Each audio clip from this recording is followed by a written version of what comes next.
Hey there, today we're making Asian glazed pork, and instead of rice we are using chicken, riced chicken, otherwise known as ground chicken. And this is delicious. If you want to know how to make it, keep watching. Don't forget to click like and subscribe, please. Thank you.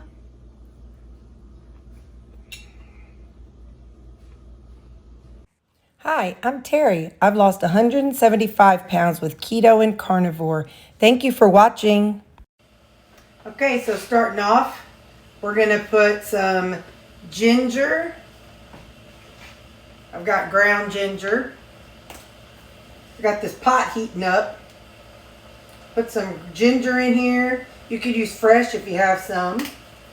We're going to use some green onion, not a lot. It's about 5 grams. Okay. A dash of cumin.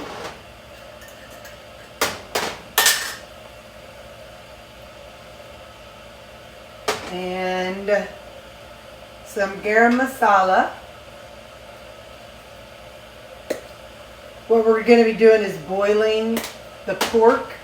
So we're not, okay, and turmeric. We're going to boil the pork first, so we're not, right now we're just getting ready to season the water. I actually have some water on my kettle, and it's coming to a boil. So there's no water in here yet. And then some garlic. Whatever fills your heart. So we add ginger, green onion, cumin, garam masala, turmeric, and garlic. Bring water to a boil. So hold on. Okay. This kettle's pretty handy, by George. Get some water in here.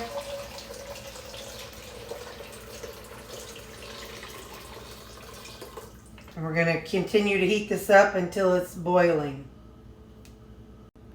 Alright, we are going to now add 3 pounds of the pork. This is the country style ribs. And we are going to boil it until the pork is done. I'm going to go on and cover it. And I've got a timer set for 20 minutes, and we'll come back and see how it's doing. So 30 minutes might be too long. I checked the internal temp and it was like 200. I'm not sure I trust it all the way yet, so I'm not going to turn the water off. I'm not going to turn the heat off the water, but I'm going to pull them out and then check them again. I'll probably slice a couple of them to see, because I don't know if I believe that it's 200 degrees, but you know, what do I know? I'm relying on the thermometer to tell me. Let's see. I think I got it all out of there. Now, let me cut into one and we'll see what we got. Sure enough, looks good. So now we're going to cut it up into bite-sized pieces. In the meantime, what I'm going to do is, I've got the chicken, the riced chicken. Okay. The ground chicken. It's already cooked up. But what I would like to do, while that pot's dirty, I'm going to take the chicken and I'm going to kind of dry it out a little bit. It's been frozen, so I'll leave the lid off this and just kind of let it kind of dry out a little bit. I'll turn it down low because I don't want it to burn. I just want to dry it out, kind of like I do the ground beef sometimes when I want to make a dish with the ground beef, but I don't want it to be just like plain boiled. So I'll probably add a little bit of salt to this, because like I said, we're going for a rice texture for an Asian dish. So I'm just going to kind of keep this on low and let it work on evaporating the water. So had I left the onions out of that broth, I could have let the dogs have some. But there were onions in it, so I just go out to the sidewalk and pour it out in the grass, like right out by the edge of the sidewalk. That's probably not the best thing to do. I don't know what else to do with stuff like that. I'm not pouring it down my sink, so don't tell me to do that. I've already been down that road and had to have Roto-Rooter and all kinds of people come out to fix that, so don't suggest that. But if you have a suggestion for how to get rid of stuff, I mean, it was broth, so you know what I mean, it was watery. So the fat, you know, like regular fat, what I do is I just put it in something and freeze it and throw it out in when the trash guys come. But this was like broth, so it was fatty water, so I didn't want to hang on to that in the freezer. So I don't know, I just didn't know what else to do, so I just dumped it out in the yard. But I have to take it to the front yard, not the backyard, because of the dogs. So what I'm doing right now is I'm making this into bite-sized pieces, you know, about like that. And I'm just pausing in between to check on my riced chicken. I'm going to make that a word, riced chicken. That's going to be a word, and we're going to get it in the dictionary. I'm going to go on and transfer the chicken over to this skillet back here and keep letting it dehydrate a little bit and trying to get a little more like rice. I'm also going to add just a tiny, tiny bit of toasted sesame oil, like just a little drizzle. And then I'm going to get this chicken into there. I'm going to add a little salt to the rice, or to my chicken rice, because salt is bland and chicken is bland, so both of them need a little something. If I had some jasmine, I'd add a little jasmine. I do not know, you know, like jasmine rice. I don't know anything about rice and stuff, but that'd be funny to make jasmine chicken to be kind of like jasmine rice. So anyway, I'm just going to keep this going back here on medium to medium low and just let it kind of dry out a little bit. I'll kind of stir it from time to time. Now we're going to move to, what is the next stage? We're going to work on the fat, on the pork. So we're going to add 2 tablespoons of sesame oil to our pot.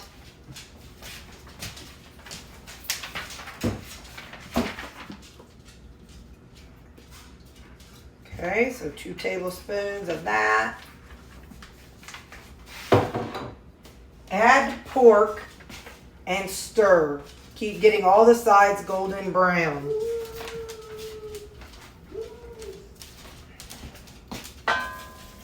So basically we're kind of doing a reverse sear on our pork.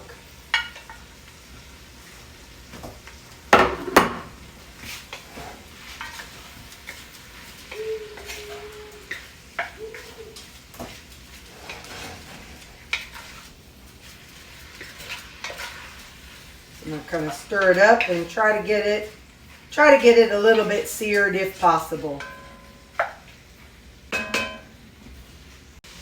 Something I had seen and wanted to try, but I was not prepared for. I saw where on one of the recipes, because I watched a bunch to get this, they kind of deep fried red onions just as like a garnishment.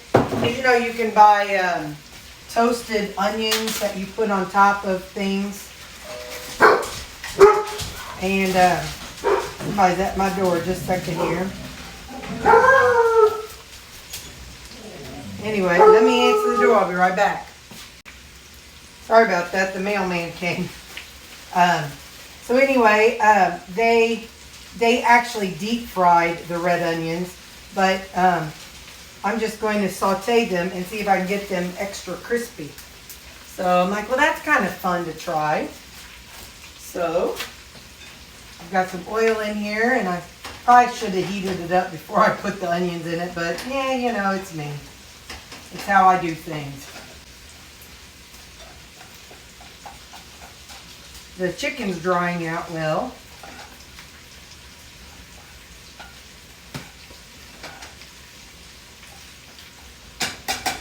Let's check out the pork.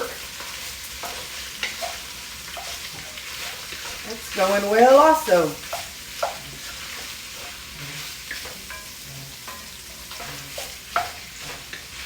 So I'm just going to kind of keep these three things going till I feel like the pork is brown to where I want it. And then I'll come back to you.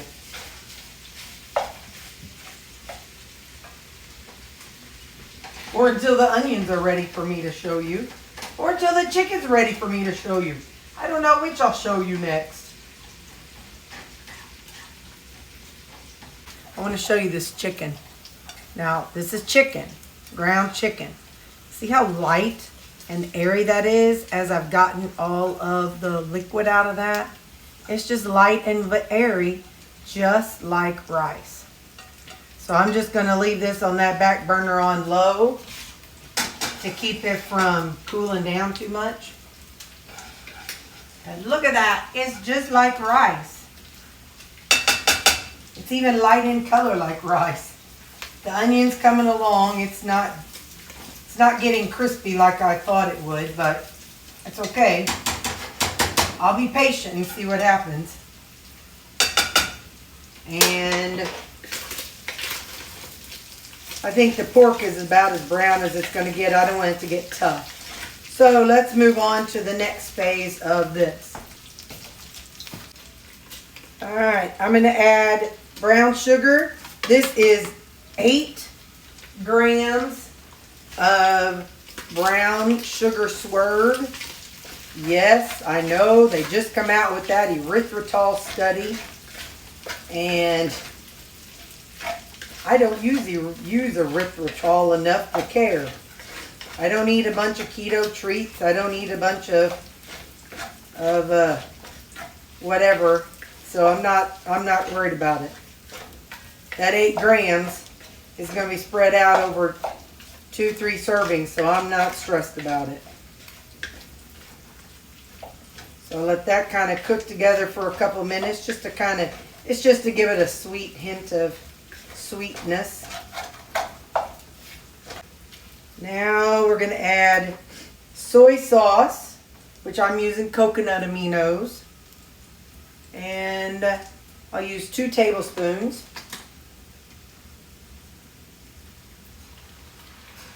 So 2 tablespoons of that. I'm going to do 1 tablespoon of fish sauce.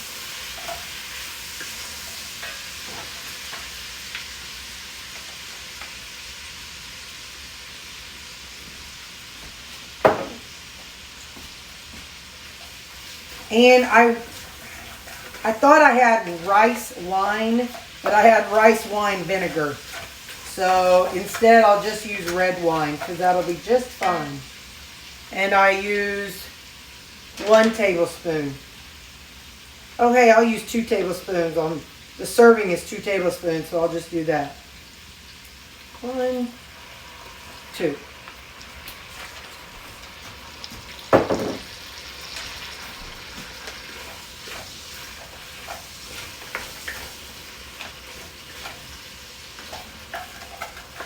And I'm just scraping all the bits off the bottom of the pan, letting it kind of deglaze it.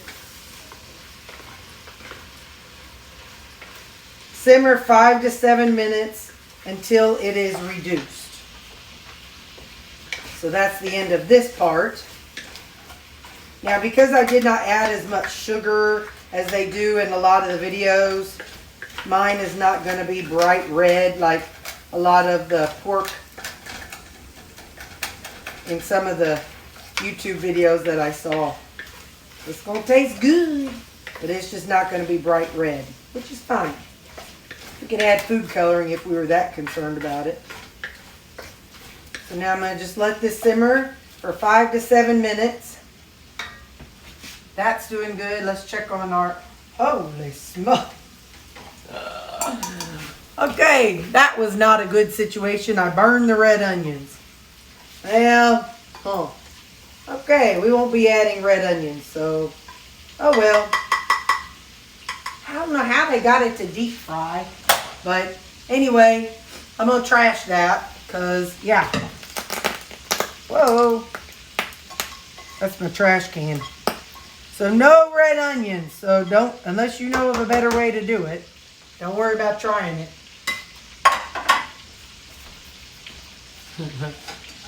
Okay.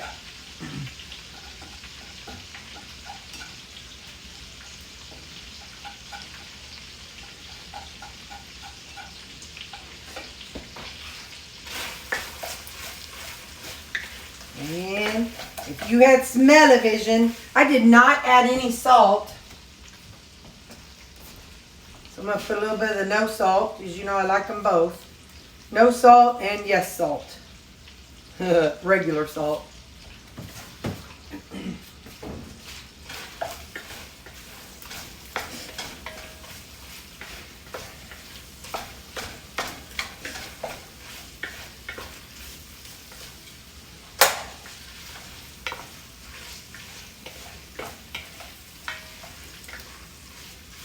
Yeah. It's going to be too hot, but I'm going to put some on a plate and we'll see what we think. Okay, let's taste it. Look at that.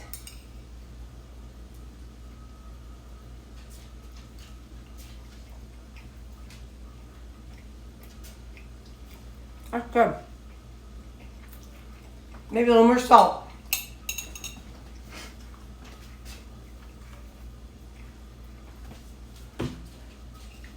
That's really good. I like the way the toasted sesame oil kind of mixes in with the rice and the pork.